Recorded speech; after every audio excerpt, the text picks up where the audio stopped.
وَإِذَا سَأَلَكَ عِبَادِي عَنِّي فَإِنِّي قَرِيبٌ أُجِيبُ دَعْوَةَ الدَّاعِ إِذَا دَعَانِ.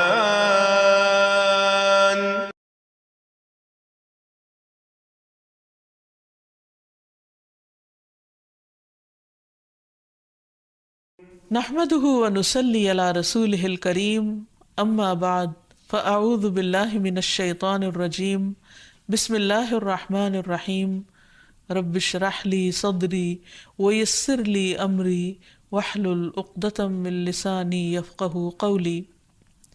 ناظرین، پروگرام دعا کیجئے کے ساتھ آپ کی خدمت میں حاضر ہے. آج ہم انشاءاللہ جان و مال کی حفاظت کی دعاؤں سے متعلق آپ سے گفتگو کریں گے. جان و مال ہر ایک کو عزیز ہوتا ہے اور انسان اپنی پوری کوشش کے ساتھ اس کو پروٹیکٹ کرنے کی بھی کوشش کرتا ہے، لیکن جب تک اللہ کی مدد حاصل نہ ہو انسان بے بس ہوتا ہے. اور ویسے بھی اللہ سبحانہ وتعالیٰ کو بندوں کا دعا کرنا پسند ہے.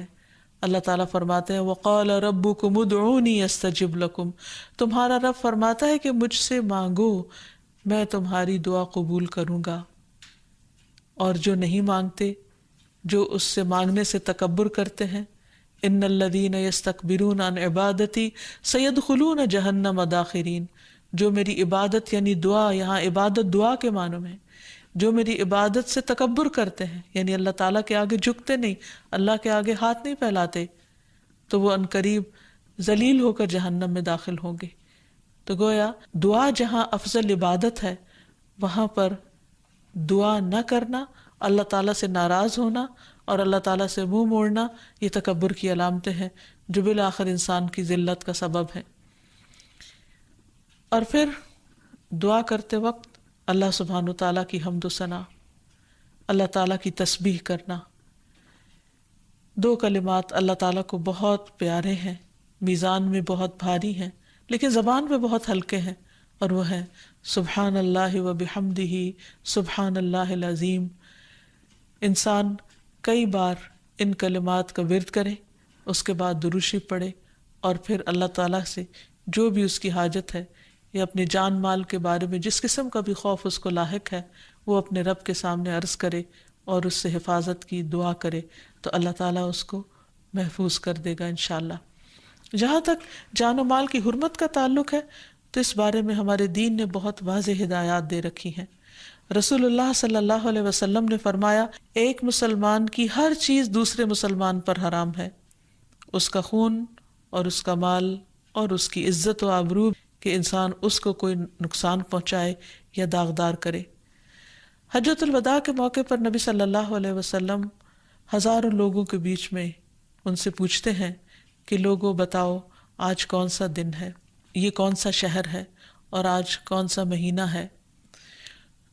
تو نبی صلی اللہ علیہ وسلم نے فرمایا یہ حرمت والا دن ہے، حرمت والا مہینہ ہے اور حرمت والا شہر ہے، لیکن یاد رکھو کہ بے شک اللہ نے تمہارے خون، تمہارے مال اور تمہاری عزتیں آپس میں تمہارے لیے اسی طرح حرام کر دی ہیں جیسے تمہارے اس دن، تمہارے اس مہینے، تمہارے اس شہر کی حرمت ہے.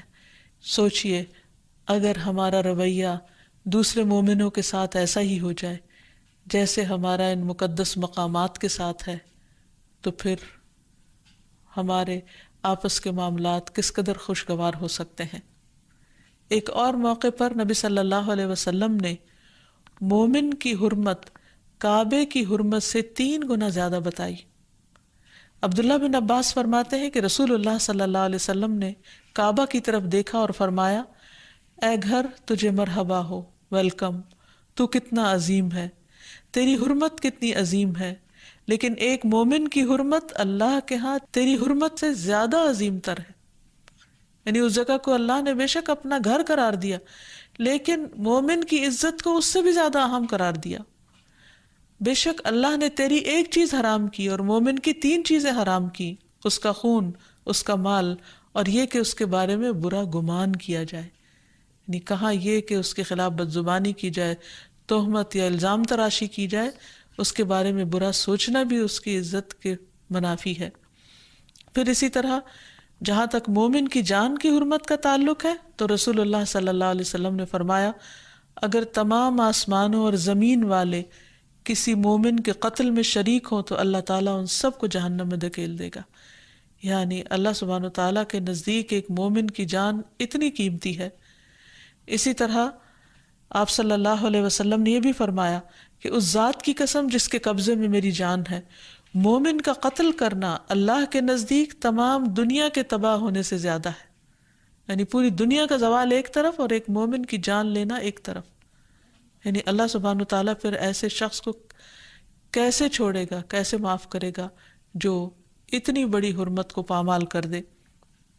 ایسا شخص اللہ کے ہاں انتہائی مبغوض اور ناپسندیدہ ہے جو کسی کی جان لے ناحق۔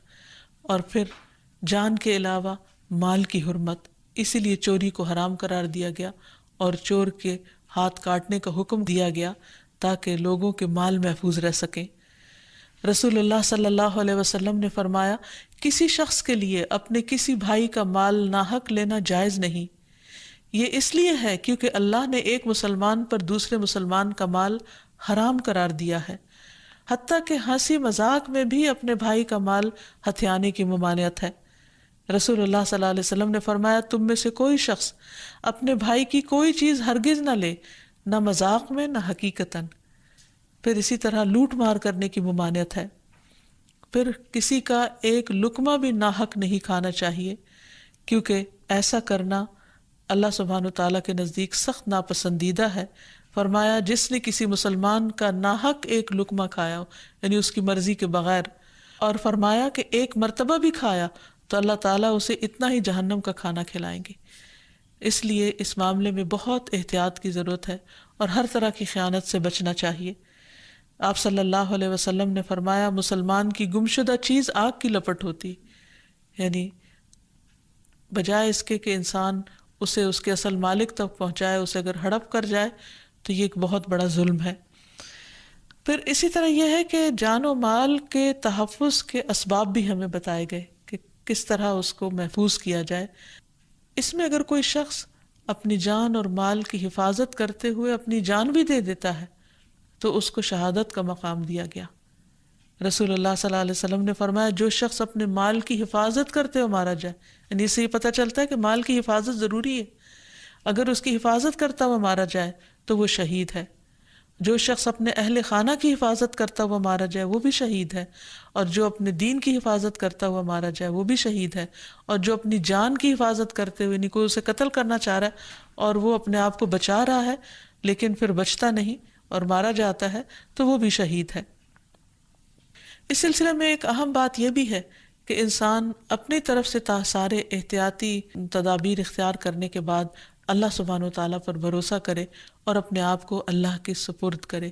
نہ صرف یہ کہ اپنے آپ کو بلکہ اپنے اہل و عیال کو، اپنے اہل خانہ کو جو موجود ہوں، حاضر ہوں اور جو سفر پر جا رہے ہوں، سب کو۔ کیونکہ اگر اللہ سبحانہ وتعالیٰ کسی کو کسی نقصان سے بچانا چاہے تو کوئی بھی اسے نقصان نہیں دے سکتا، اور اگر اللہ سبحانہ وتعالیٰ کی حفاظت اٹھ جائے کسی سے تو پھر کوئی اور حفاظت دے بھی نہیں سکتا، کیونکہ وَرَبُّكَ عَلَىٰ كُلِّ شَيْءٍ حَفِيظٌ، تیرا رب ہر چیز پر پوری طرح نگران ہے، حفاظت کرنے والا ہے۔ اور جہاں تک حفاظت کرنے کا تعلق ہے تو اللہ سبحانہ وتعالیٰ اپنی تمام مخلوق کی حفاظت فرماتا ہے، جیسا کہ آیت الکرسی میں بیان کیا گیا وَلَا يَئُودُهُ حِفْظُهُمَا وَهُوَ الْعَلِيُّ الْعَظِيمُ، اور اسے ان دونوں کی حفاظت نہیں تھکاتی اور وہی سب سے بلند اور سب سے بڑا ہے۔ پھر اسی طرح یہ ہے کہ جو شخص یہ چاہتا ہو کہ اللہ تعالیٰ اس کی حفاظت کرے، اسے چاہیے کہ اللہ تعالیٰ کے احکامات کی بھی حفاظت کرے۔ عبداللہ بن عباس کو نبی صلی اللہ علیہ وسلم نے کچھ باتیں سکھائی تھی تو آپ نے فرمایا تھا کہ اے بیٹے احفظ اللہ یحفظک، تم اللہ کی حفاظت کرو، یعنی اللہ تعالیٰ کے احکامات کی، حدود کی حفاظت کرو تو اللہ سبحانہ وتعالیٰ تمہاری حفاظت فرمائے گا۔ پھر اسی طرح یہ ہے کہ اللہ تعالیٰ کی حفاظت کے علاوہ انسان کو خود بھی ایسے اسباب اختیار کرنے چاہیے کہ جس سے اس کے مال اور جان کی حفاظت ہو. پھر اسی طرح ایک دوسرے کے مال کی حفاظت بھی کرنی چاہیے. نبی صلی اللہ علیہ وسلم نے فرمایا مومن مومن کے لیے آئینہ ہے اور مومن مومن کا بھائی ہے. وہ اس سے اس کے نقصان کو روکتا ہے، اس کی پیٹھ پیچھے اس کا دفاع کرتا ہے. پھر آپ دیکھیے کہ مومن کی تو پہچان ہی یہ ہے کہ اس کے ہاتھ اور زبان سے دوسرے مومن محفوظ ہوتے ہیں. تو اس لیے انسان اپنے ایمان کی حفاظت کے لیے دوسرے کی جان و مال کی حفاظت کرے، اس کی عزت و آبرو کی حفاظت کرے. اور اپنی عزت و آبرو کی حفاظت کرنا اور جان و مال کی حفاظت کرنا توکل کے منافی نہیں ہے. یعنی اس میں یہ نہیں آتا کہ انسان کو اللہ پہ بھروسہ نہیں اس لیے وہ خود اپنی حفاظت کر رہا ہے. دونوں چیزیں ضروری ہیں. یہاں ایک بات یہ بھی یاد رہے کہ اپنی جان اور مال کی حفاظت کرنا توکل کے منافی نہیں ہے.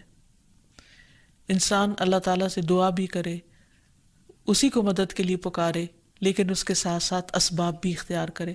جیسے ایک شخص نبی صلی اللہ علیہ وسلم کے پاس آیا اور اپنا اونٹ کھلا چھوڑ کر آیا. آپ صلی اللہ علیہ وسلم نے اس کو واپس بھیجا اور فرمایا اعقل و توکل، جاؤ اپنا اونٹ باندھ کیا اور پھر اللہ پہ بھروسہ کرو. تو گویا بظاہر جو حفاظت کے لیے اسباب اللہ تعالیٰ نے بتائے ہیں ان کا اختیار کرنا بھی دین کا حصہ ہے. پھر ہم دیکھتے ہیں کہ اللہ سبحانہ و تعالیٰ نے قرآن مجید میں ہمیں انبیاء علیہ السلام کی سیرت سے بھی بہت سی باتیں سکھائی ہیں کہ کس طرح جب وہ اپنا پیغام لوگوں کو دیتے تو لوگ ان کے مخالف ہو جاتے، لوگ ان کو جان سے مار دینے کی دھمکیاں دیتے، اور کس طرح پھر انبیاء علیہ السلام اپنی حفاظت کے طریقے اختیار کرتے ہوئے پورے کا پورا بھروسہ اللہ سبحانہ و تعالیٰ پر کرتے. جیسے ہم دیکھتے ہیں کہ ہود علیہ السلام کی قوم نے جب ان کو دھمکی دی تو انہوں نے کیا کہا کہ تم سب مل جاؤ، سب اکٹھے ہو جاؤ، پھر میرے خلاف چال چلو، فکیدونی جمیعا ثم لا تنظرون، پھر مجھے مہلت نہ دو. انی توکلت علی اللہ ربی و ربکم، میں نے توکل کیا اللہ پر جو میرا رب ہے اور تمہارا رب ہے. ما من دابۃ الا هو آخذ بناصیتها، کوئی جاندار ایسا نہیں جس کی پیشانی کے بال اللہ کے ہاتھ میں نہ ہو. ان ربی علی صراط مستقیم، بے شک میرا رب سیدھے رستے پر ہے. یعنی میرے رب کو معلوم ہے کہ وہ میری حفاظت کیسے کرے اور وہ حفاظت کرنے پر پوری طرح قادر ہے. پھر اسی طرح ابراہیم علیہ السلام کو جب دھمکیاں دی گئی تو انہوں نے بھی اس معاملے میں اللہ تعالیٰ پر بھروسہ کیا، اور جب انہیں آگ میں پھینکا جا رہا تھا تو انہوں نے کہا حسبی اللہ و نعم الوکیل، کافی ہے مجھے اللہ اور وہ بہترین کارساز ہے. جہاں تک حفاظت کا تعلق ہے تو اس سلسلے میں یہ بات بھی یاد رہے کہ ہمیں ان اعمال کو بھی اختیار کرنا چاہیے جو اللہ سبحانہ تعالیٰ کی حفاظت کا ذریعہ بنتے ہیں. ان میں سب سے پہلے نمازوں کی حفاظت، جس کا اللہ تعالیٰ نے خود حکم دیا، حافظوا علی الصلوات والصلاۃ الوسطی وقوموا للہ قانتین، کہ نمازوں کی حفاظت کرو، ان کی نگہداشت کرو، اور خصوصاً درمیانی نماز کی، اور اللہ کے لیے فرما بردار بندے بن کر کھڑے ہو جاؤ، یعنی قیام کرو، نماز پڑھو. کیونکہ جب انسان نماز کی حفاظت کرتا ہے تو اللہ سبحانہ وتعالیٰ ایسے بندے کو اپنی پروٹیکشن میں لے لیتا ہے. اور اگر انسان نماز چھوڑ دیتا ہے، جیسے خاص طور پر فجر کی نماز، تو ایسا شخص اللہ کی حفاظت سے باہر نکل جاتا ہے، یعنی اللہ تعالیٰ اس پر ناراض ہوتا ہے. پھر اسی طرح ایک اور حدیث سے پتہ چلتا ہے کہ جو شخص یہ 5 کام کرے وہ اللہ کی حفاظت میں ہوتا ہے. معاذ بن جبل رضی اللہ عنہ سے مروی ہے کہ رسول اللہ صلی اللہ علیہ وسلم نے 5 چیزوں کے متعلق ہم سے وعدہ کیا کہ جو شخص وہ کام کرے گا وہ اللہ کی حفاظت میں ہوگا. مریض کی تیمارداری کرنے والا، بہت سے لوگ ڈرتے ہیں کہ شاید مریض کے پاس جائیں گے تو جراثیم لگ جائیں گے اور ہم بھی بیمار پڑ جائیں گے، اور یہاں اس حدیث سے پتہ چلتا ہے کہ ایسا شخص اللہ کی حفاظت میں ہوتا ہے. پھر جنازے میں شریک ہونے والا، اللہ کی راہ میں جہاد کے لیے جانے والا، امام کے پاس جا کر اس کی عزت و احترام کرنے والا، یا وہ آدمی جو اپنے گھر میں بیٹھ جائے کہ لوگ اس کی اذیتوں سے محفوظ رہیں اور وہ لوگوں کی اذیت سے محفوظ رہے، یعنی غیر ضروری طور پر سوشلائز کرنے سے پرہیز کرنا تاکہ دوسروں کو تکلیف نہ ہو، خصوصاً اگر انسان کو اپنے ٹیمپرامنٹ کا پتہ ہو کہ بہت غصہ آتا ہے یا وہ کنٹرول نہیں کر پاتا. پھر اسی طرح یہ ہے کہ ہمیں اپنے آپ کو اور باقی لوگوں کو اللہ کی حفاظت میں دے دینا چاہیے. مسافر کو خاص طور پر رخصت کرتے وقت ایسی دعا دینی چاہیے کہ اس کے دین، ایمان اور تمام اعمال کو اور انجام کو اللہ تعالیٰ کے سپرد کر دیا جائے. کیونکہ حدیث میں آتا ہے کہ جب کسی چیز کو اللہ کے سپرد کر دیا جاتا ہے تو وہ اس کی حفاظت کرتا ہے. جہاں تک حفاظت کی دعاؤں کا تعلق ہے تو اس میں سب سے بہترین دعا ہر مشکل وقت میں، خوف کے وقت میں، ڈر کے وقت میں، نقصان کے ڈر سے بچنے کے لیے حسبی اللہ و نعم الوکیل، بہت چھوٹی سی اور مختصر سی دعا ہے لیکن بہت فائدہ مند. ابراہیم علیہ السلام کو جب آگ میں پھینکا جا رہا تھا تو اس وقت انہوں نے یہ دعا پڑھی تھی اور آگ ان کے لیے گل و گلزار بن گئی. پھر اسی طرح حسبی اللہ لا الہ الا هو علیہ توکلت وہو رب العرش العظیم، مجھے اللہ کافی ہے، اس کے سوا کوئی معبود نہیں، میں نے اسی پر بھروسہ کیا اور وہی عرش عظیم کا رب ہے. پھر اسی طرح ربنا علیک توکلنا والیک انبنا والیک المصیر، ربنا لا تجعلنا فتنة للذین کفروا واغفر لنا ربنا انک انت العزیز الحکیم. اے ہمارے پروردگار، ہم نے تجھی پر بھروسہ کیا اور تیری طرف ہی رجوع کیا اور تیری ہی طرف ہمیں لوٹنا ہے. اے ہمارے رب، ہمیں ان لوگوں کے لیے آزمائش نہ بنا جنہوں نے کفر کیا، اور ہمیں بخش دے. اے ہمارے رب، یقیناً تو ہی سب پر غالب، کمال حکمت والا ہے. پھر اسی طرح آیت الکرسی اگر کوئی شخص رات کو پڑھتا ہے سوتے وقت تو اللہ تعالیٰ اس کے لیے رات بھر کے لیے ایک محافظ مقرر کر دیتے ہیں اور اس کو ہر طرح کے نقصان سے محفوظ کر دیتے ہیں. پھر اسی طرح صبح و شام کی دعائیں، جن میں خصوصاً بسم اللہ الذی لا یضر مع اسمہ شیء فی الارض ولا فی السماء وہو السمیع العلیم، جس کا معنی ہے اللہ کے نام سے، وہ ذات کہ اس کے نام سے کوئی چیز زمین میں ہو یا آسمان میں نقصان نہیں دے سکتی، اور وہ خوب سنتا ہے اور خوب جانتا ہے. حدیث میں آتا ہے کہ جس نے صبح کے وقت یہ دعا پڑھ لی 3 بار، اسے شام تک کوئی اچانک مصیبت نہیں آئے گی، اور اسی طرح اگر کوئی شام کے وقت پڑھ لیتا ہے تو صبح تک اس کو کوئی اچانک مصیبت نہیں آئے گی. پھر اسی طرح سوتے وقت اللہ تعالیٰ کی حفاظت میں اپنے آپ کو دینا، کیونکہ جب انسان سو رہا ہوتا ہے تو اسے نہیں معلوم ہوتا کہ کون اس پر کہاں سے آ کر حملہ آور ہو. اس لیے یہ دعا بہت مفید ہے. اللہم انت خلقت نفسی وانت توفاها لک مماتها ومحیاها ان احییتها فاحفظها وان امتها فاغفر لها اللہم انی اسألک العافیہ. اے اللہ، تو نے میری جان کو پیدا کیا اور تو ہی اس کو فوت کرے گا، تیرے لیے ہی اس کا مرنا اور زندہ رہنا ہے. اگر تو اس کو زندگی عطا کرے تو اس کی حفاظت کرنا، اور اگر موت دے تو بخش دینا. اے اللہ، میں تجھ سے عافیت کا سوال کرتا ہوں. اسی طرح ایک اور دعا سوتے وقت، وہ بھی حفاظت کی ہے. بسمک ربی وضعت جنبی وبک ارفعہ ان امسکت نفسی فارحمها وان ارسلتها فاحفظها بما تحفظ به عبادک الصالحین. اے میرے رب، تیرے نام سے میں نے اپنا پہلو رکھا اور تیرے ہی نام سے اٹھاؤں گا.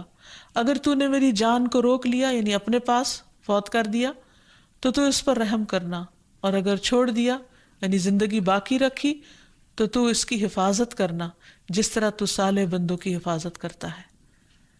اور پھر سفر کرتے وقت انسان اگر کسی بھی بستی میں اترے یا کہیں پر بھی رکے اور یہ دعا پڑھے تو وہ محفوظ رہے گا. نبی صلی اللہ علیہ وسلم نے ہی یہ دعا سکھائی ہے، اعوذ بکلمات اللہ التامات من شر ما خلق، اور 3 دفعہ اگر انسان یہ پڑھ لیتا ہے تو ہر طرح کے شر سے محفوظ ہو جاتا ہے. اس کا مطلب ہے میں پناہ مانگتا ہوں اللہ کے تمام کلمات کے ساتھ ہر اس چیز کے شر سے جو اس نے پیدا کی. تو اللہ تعالیٰ سے دعا ہے کہ وہ ہم سب کے جان و مال کی حفاظت کرے اور ہمیں ہر طرح کے شر سے محفوظ رکھے. وآخر دعوانا ان الحمد للہ رب العالمین. السلام علیکم ورحمۃ اللہ وبرکاتہ. ولم أكن بدعائك